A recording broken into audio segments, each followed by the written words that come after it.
Napakagandang magluto sa outdoors ngayon. Welcome po ulit sa Kusina Sarangani, #is the best.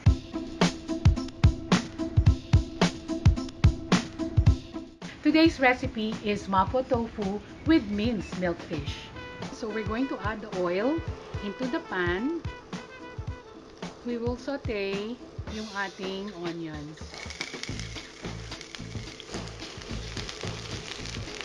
Next natin yung garlic, okay?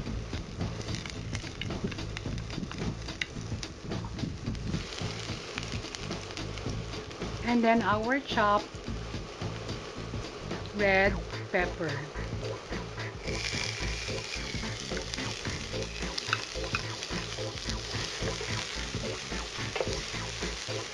Okay, for Mapu Tofu, it is essential to have Sichuan peppercorns.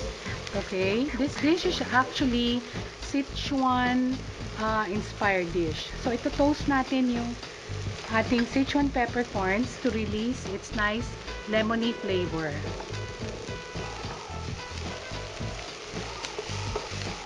And then let's add our red bean paste.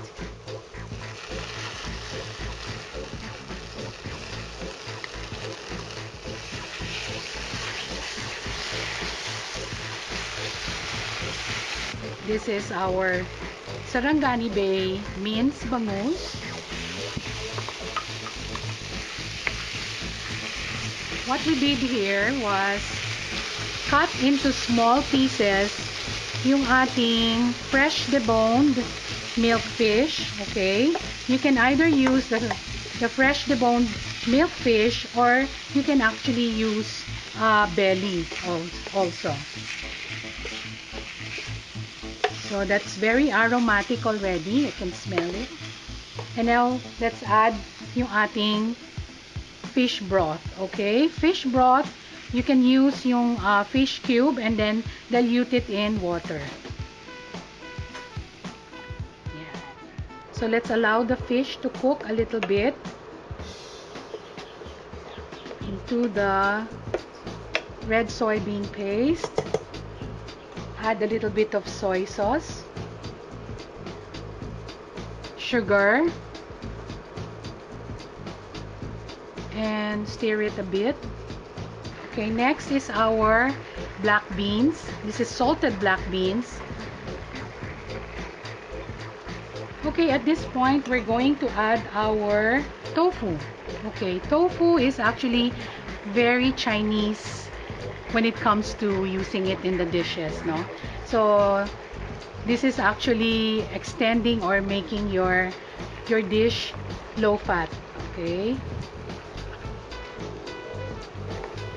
Normally, Mapo Tofu is cooked using pork, but this dish actually is a healthier version.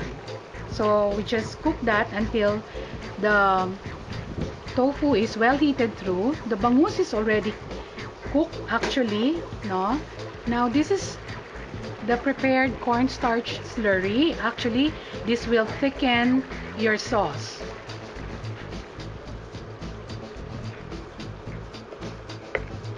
As soon as it starts to thicken, okay, that's your go signal to turn off the heat, okay? And add our sliced spring onion.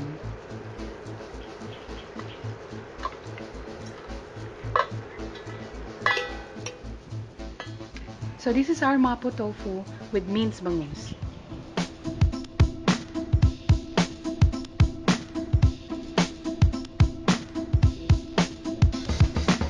For more recipes, visit Kusina Sarangani sa Facebook po at saka sa Instagram.